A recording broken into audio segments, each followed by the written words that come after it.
Welcome back. It is now time to finish up these cherry pie bars, and of course, Lori Horton with us. So we started these in our 6 o'clock show, did a few more things just a few minutes ago. Now we've got to finish these up. I promise in real time at home, these go much faster.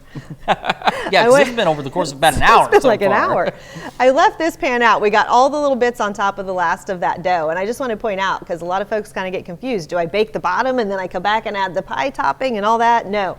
This is our raw dough on the bottom, our pie topping on top, and then all those little tidbits on the top. So and we're not going to do anything else there. to that. We're not going to smooth it out or try to make it fancy. We're just going to put it in the oven, and it is going to come out looking just like these. Yeah. So our last step is going to be a glaze to put on top, because Lord knows it's not sweet enough the way it is. So No, we've got to not at we got to all. add some more. So we're going to go with a simple glaze. It is just powdered sugar, a little bit of milk, a little bit of flavoring, and it's a very nice thin glaze. I just mixed this up with the hand mixer, whip it all together. You could even do it with a whisk by hand if you needed to. Really, really simple. And I'm going to go ultimate and just put this in a sandwich bag real quick and clip the bottom off. So we're not even going to make too much of a mess on that. Yeah. Or try to. Well, yeah, I mean, with me here, that's the key. We're going to try not to make a mess, but I make no guarantees. You challenge me, Chris. All right. And all I'm going to do with that is clip that corner off, and then I'm just going to drizzle that over the top.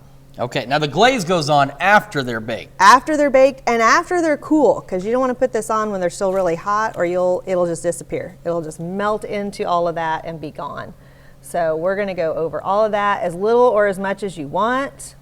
A little goes a long way. You don't need a whole lot on these, because again, they're pretty sweet the way they are. They still, I mean, adding that glaze just adds to how incredible these things already look. I mean, as if they could get any better. I know, they're so good. And then the last thing we have to do is maybe a quick taste test. It's early, but yeah, it's never we've too got early. we've got to give them a try here. Never Let's see too how they early are. for pie. No. Cheers. All right. Oh my gosh. I know, right? All right. Well, I'll let you finish things up, and I'll be off here in the break room. We'll see you later. Okay. Again, These are awesome good. These are with really good. blueberry or apple, even peach, any kind of fruit topping in there.